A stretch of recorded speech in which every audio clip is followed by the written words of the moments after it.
Morning, good morning. You know how old this is? You know how old this is? Nearly as old as me. And it keeps my coffee so hot, like piping hot all day long.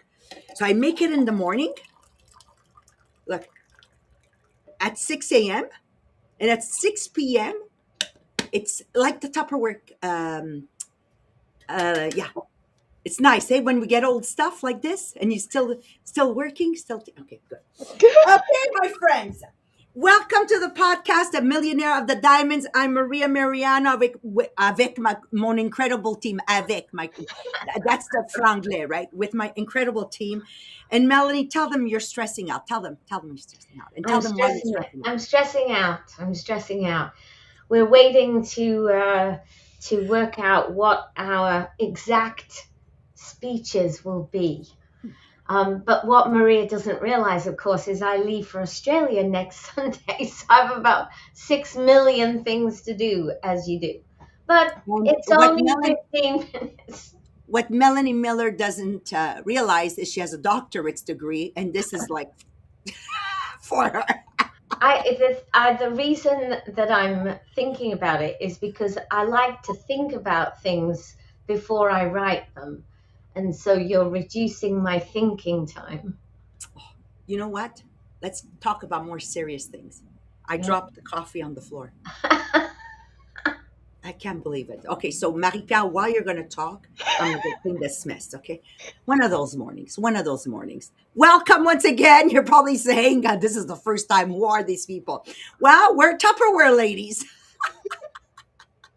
And I've been in the multi-level marketing business over 40 years, and an incredible 40 years. And last night's, I read it by myself last night, section that we're going to deliver today was very challenging, very, very challenging. And I'm thinking to myself, Melanie Marie-Pierre, can you imagine somebody reading this book without...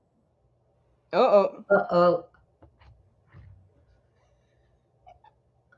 Without actually having anybody to talk to about it.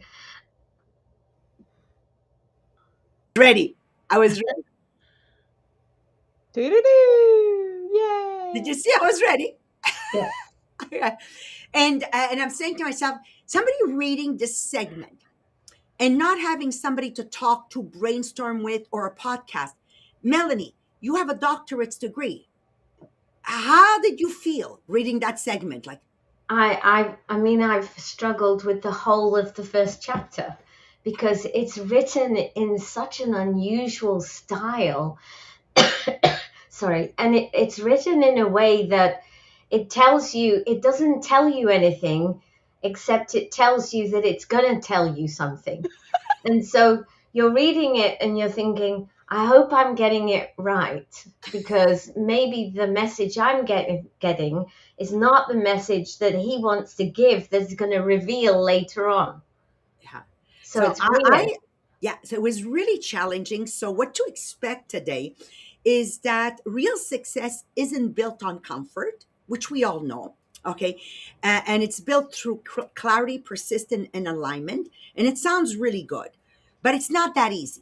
So last night, what happened, I was on my own reading this part, and I really struggled but by the way, if you're tuning in for the first time, what we've accomplished, Mohammed and I'm going to talk for myself, is amazing. I know we're part of the 1% of Canadians. I know that.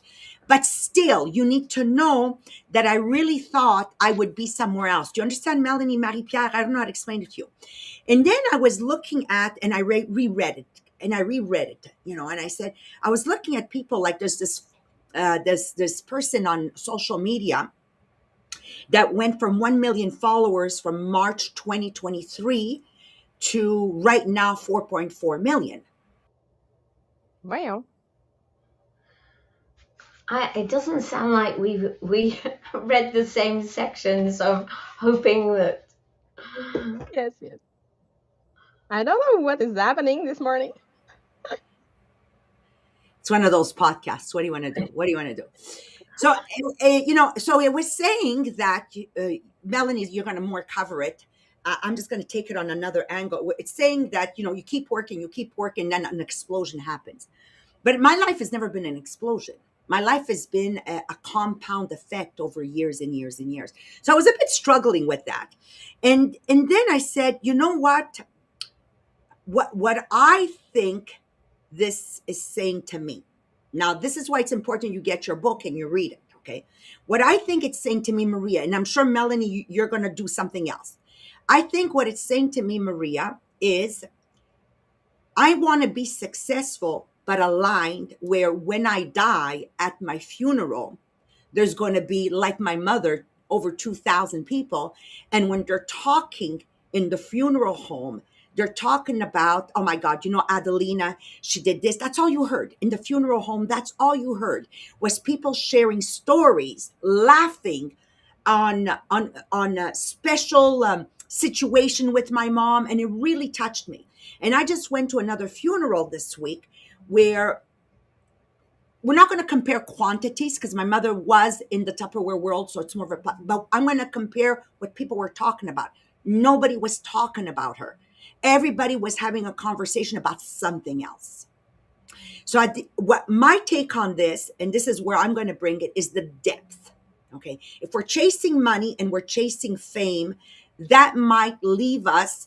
Operation was a success, but the patient died, type of thing. So it's going to be really interesting between me, Melanie, and Marie-Pierre. So embrace yourselves and go get the book. Over to you, Marie-Pierre.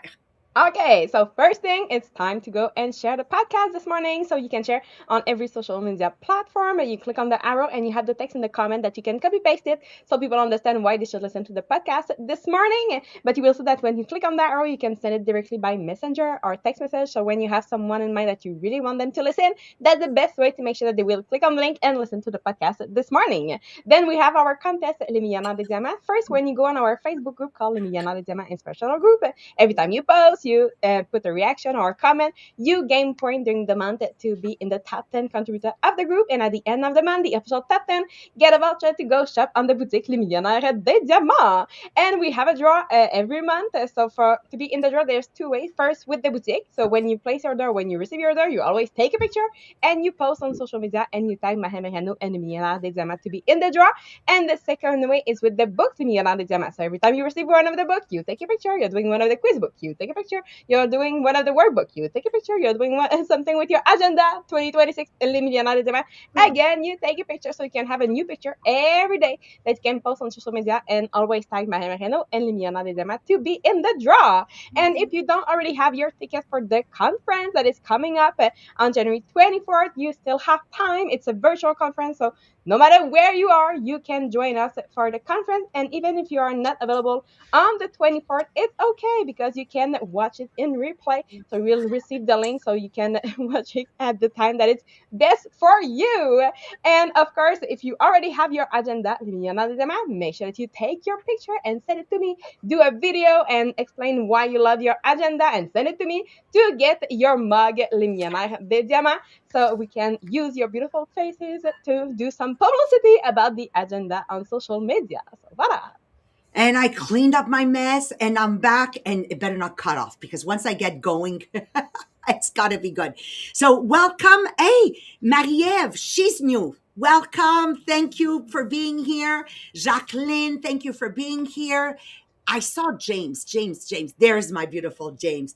Kendra, thank you for yesterday's meeting. We had an amazing meet yesterday. I'm so blessed to have all these incredible people around me. Martin, I don't see Martin. Can somebody put his face on a milk carton, please? Okay. Joking. So let me dive in and let me go where it brought me. And I'm telling you right now, we're three people that read this segment and different perspectives. So get your book and get your own perspective based on everybody's brainstorming. That's what's beautiful working with the community. So I decided that the theme was going to be, or where it sounded good, gestation versus explosion. Okay. And I said, okay, that sounds good. So we've all seen it. Moments where success looked sudden, where something or someone seemed to appear, woo, fully formed, say, oh my gosh. Okay. One day, absolutely nothing. And then suddenly everything. To the outside world, it feels like an explosion, like it all happened at once. And when we see that, the natural reaction is to think, how did that happen so fast? Okay. But today isn't about how fast success comes. It's about what happens before it becomes visible to everybody else. Because what we often call overnight success is usually the final moment of much longer process. And that, to understand that, I want to anchor you in a very simple story that we have heard 100 times, okay? And it's the bamboo story. So bear with me. I know everybody knows that one, but I have to say it so we understand. Okay, so there is a type of bamboo that grows in a very unusual way. When it's planted, nothing happens for a year, nothing for 2 years, nothing for 3, 4, and 5 years, nothing, nothing, nothing. Still, there is something happening above ground. What everybody sees, there's nothing, but there's something happening under. To anyone watching, it looks dead, like the seed didn't work, like the effort was wasted. But underground, something extraordinary is happening. For 5 years, that bamboo is building a root system so deep, so wide, so strong that when it finally breaks the surface, it grows, listen to this, 30 feet in 6 weeks. I had to reread this, okay? And it's not the first time that I hear the bamboo story, but I think it's the first time that I finally realized it's 30 feet in 6 weeks. 30 feet in 6 weeks. And I say, holy cow, that reminds me a little bit when we hit COVID and we went from 20 million to 30 million and 30 million to 55 million, like same type of feeling, right? So to someone watching, it looks like overnight success, but the work happened in silence. That story matters because it reframes everything about this segment in the book. It allows us to talk about effort without performance, growth without applause, preparation without proof. The bamboo wasn't late. The bamboo wasn't behind. The bamboo wasn't failing. It was forming. So let me connect it to Think and Grow Rich. In Think and Grow Rich, Napoleon Hill writes, when riches begin to come, they come so quickly, one wonders where they have been hiding during all those lean years. That line can be very confusing, even unsettling. If we misunderstand it, what happens is riches are not hiding. They are forming underground in thinking, in discipline, in systems, in protocols, in identity, in what is the alignment I'm going to be taking. The speed doesn't come. It doesn't come like this. It's all happening under, and it will come after. Napoleon Hill says that success comes to those who become success conscious. And that phrase can sound intimidating, maybe even arrogant, if we read it the wrong way. So let me ground it in something real, something for me, Maria. Success conscience is not hype. It's not ego.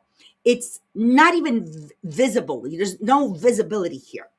Success conscience is the moment when your inner belief, your identity, and your capacity finally align.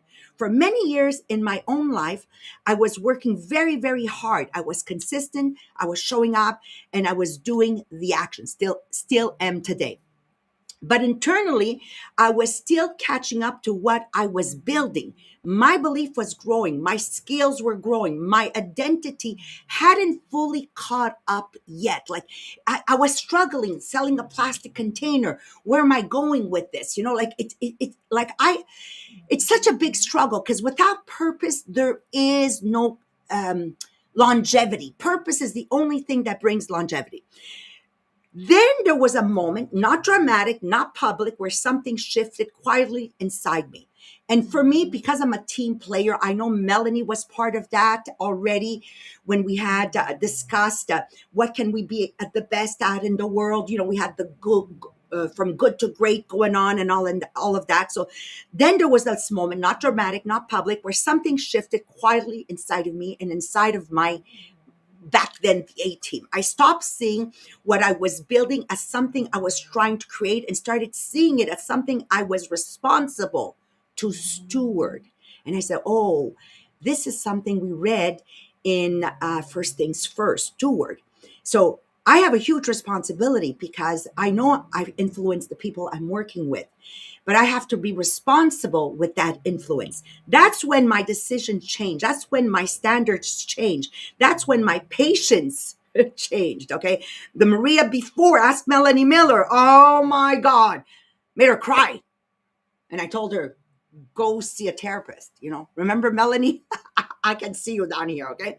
But from that point on, things began to move faster and cleaner, not because I worked harder, but because I was finally aligned with what I was asking life to give me. Now, you have to understand, in my business, you're extremely successful when you're averaging between 2 million and 3 million. But after this point, and I know, Melanie, you were already there, that's when we've crossed what I call the threshold of 4 million. And then we went to 8 million. It's the moment someone stops saying, I hope it works, and starts thinking, I need to become the kind of person who can hold this together. Ha ha! The mission and the vision of the Millionaire, the Diamonds. Who do I have to become? Because abundance doesn't respond to effort alone. It responds to alignment.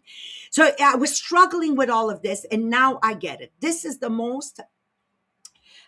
part people miss the most. The explosion is loud, but gestation is quiet. Explosion is visible. Gestation is sacred. Speed is not the measure of success. It's the depth.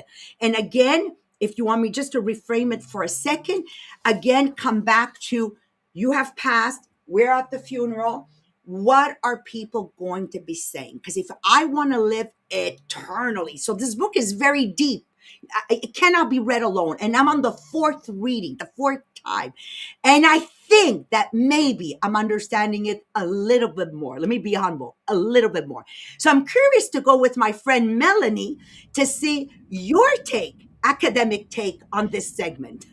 Thank you, Maria. Thank you very much. And given that I prepared the wrong section for this morning, I'm going to go with what I'm quickly remembering from when Marie-Pierre and I read it the other day.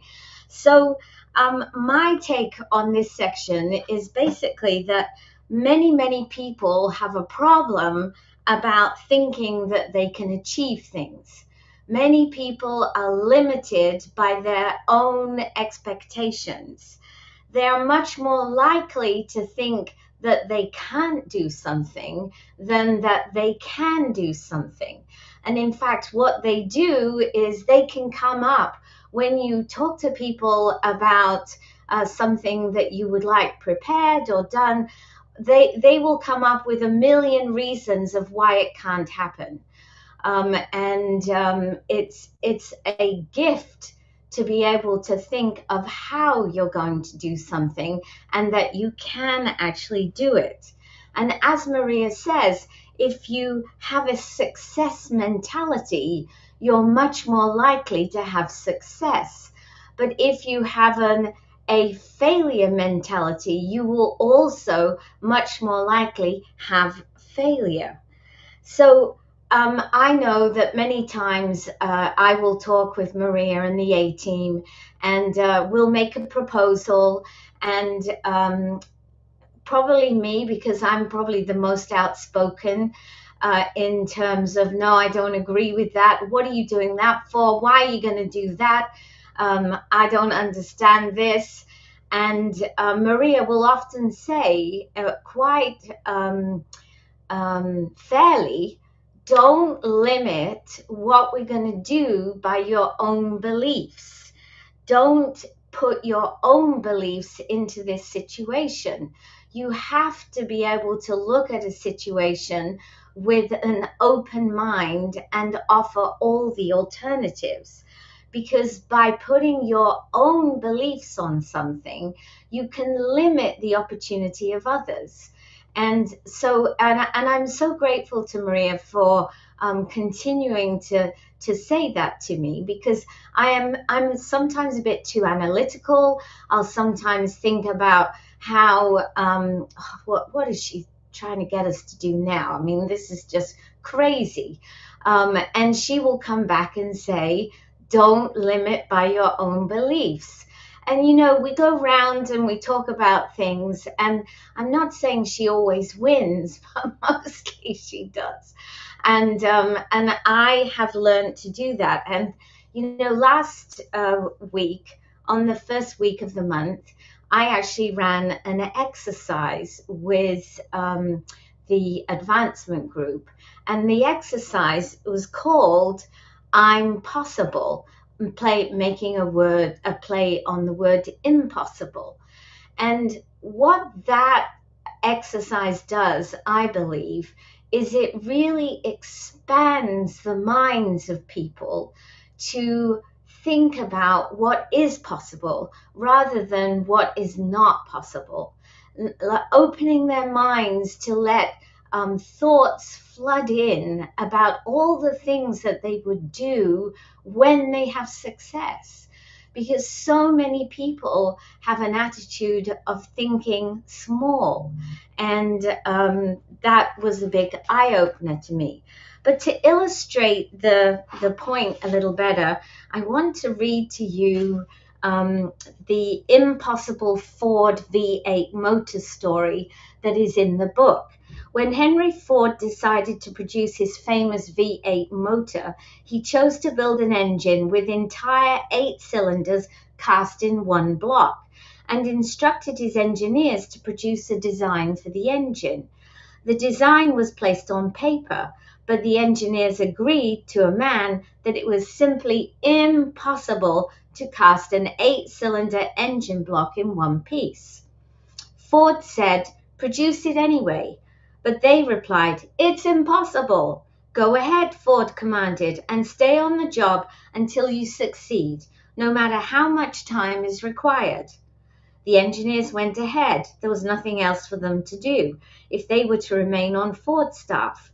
6 months went by, nothing happened. Another 6 months passed, and still nothing happened. The engineers tried every conceivable plan to carry out the orders, but the thing seemed out of the question. Impossible. At the end of the year, Ford checked with his engineers, and again they informed him they had found no way to carry out his orders. "Go right ahead," said Ford. "I want it, and I'll have it." They went ahead, and then, as if by a stroke of magic, the secret was discovered. The Ford determination had won once more. The story may not be described with minute accuracy, but the sum and the substance of it is correct. Deduce from it, you who wish to think and grow rich, the secret of the Ford millions. If you can, you'll not have to look very far. So this is an example of somebody who truly believed that this V8 cylinder was possible, and he was not going to give up the idea. And he was not limited by what currently exists. And let's face it, if you're limited by what currently exists, there would never be any inventions.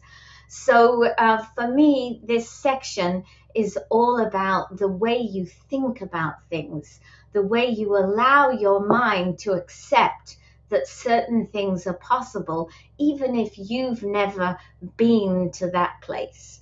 So with that, I will pass over to Marie-Pierre for our quiz today. Yes, thank you, Manny. So we're gonna do the quiz because we understand how this familiarity with the word impossible is one of the most dangerous weaknesses of humankind. Because from a young age, most of us are taught to be realistic. Don't dream too big. That won't work. Or oh no, people like us don't do that. And over time, impossible stop being a word, but it become a belief that we live by. And what it makes more dangerous is that obsession with speed. So we are surrounded by what we see story of instant success, fast money, quick win, and when something takes time, when effort doesn't pay off immediately, and when your purse is invisible, we don't think, oh, this will require persistence. No, we think maybe this is impossible. So the quiz this morning is not about motivation, but it's about recognition. So it will help you see where you unconsciously accept that limit that, oh, maybe it's impossible, and how quickly you stop it when resistance or delay appear, whether you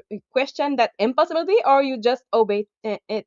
So if we want to answer honestly, and this is always about awareness, it's not about judgment. So there's no right or wrong answer, but just to learn more about yourself. So let's start with the quiz. So every question you can answer A, B, C, or D this morning. So question number one. So when you hear someone say, oh, that's impossible, what is your first reaction? A, I accept it and move on.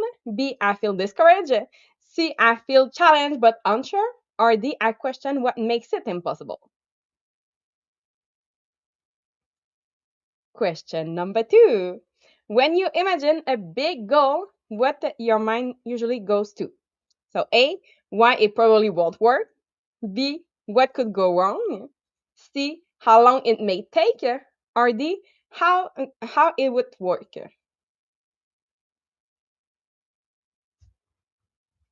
Question number three.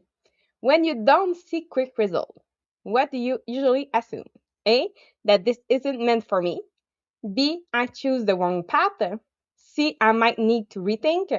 Or D, this is part of the process. Question number four. When someone tells you be realistic, what do you usually do?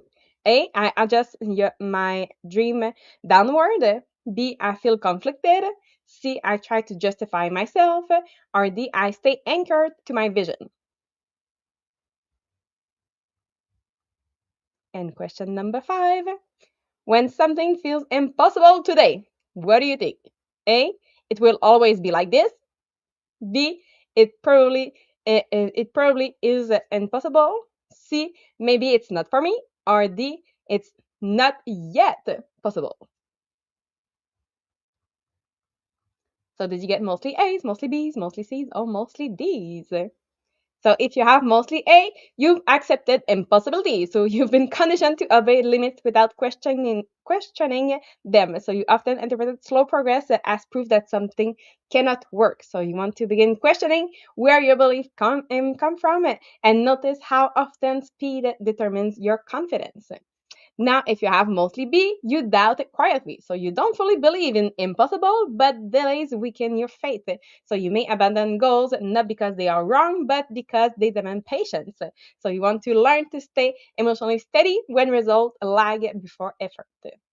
And if you have it mostly seen, now you're on the edge of expansion. So you sense possibility, but impatience and hesitation still appear. So you're learning, but timing will test you. So you want to practice staying with a decision longer than your comfort zone wants to.